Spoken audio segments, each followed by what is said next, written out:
வணக்கம் தோழமைகளே. ஆண் பெண் சமம் சரிதானே? இப்போ ரீசெண்டாக எங்கள் பாப்பாவுக்கு உடம்பு சரியில்லாமல் இருந்துச்சு. என்னால் வண்டி ஓட்டிகிட்டு போய் பாப்பாவை ஹாஸ்பிட்டலில் சேர்த்தி எதுவும் பண்ண முடியாது இருந்துச்சு. அந்த டைமில் என் ஹஸ்பண்ட் தான் எல்லாமே பார்த்துக்கிட்டாரு, சப்போர்ட் பண்ணார். அடுத்தது என் ஹஸ்பண்டுக்கு உடம்பு சரியில்லாமல் போச்சு. அந்த டைம் அவரே பார்த்துக்கிட்டார். ஹாஸ்பிட்டல் போகிறதுலேருந்து ட்ரிப்ஸ்லேருந்து எல்லாமே அவரே பார்த்துக்கிட்டாரு. வீட்டில் பாப்பா பார்த்துக்கிறது, அவருக்கு சாப்பாடு கொடுக்கறது, இது என் வேலையாக இருந்துச்சு.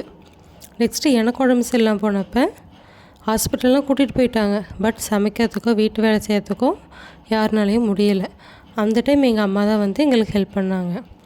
ஸோ ஒரு பெண்ணுக்கு முடியலை அப்படின்னா ஆணும், ஒரு ஆணுக்கு முடியலை அப்படின்னா பெண்ணும் எப்போவுமே இருக்கணும், இருந்தே ஆகணும். அப்போ தான் இல்வாழ்க்கை நல்வாழ்க்கை ஆகும். நன்றி.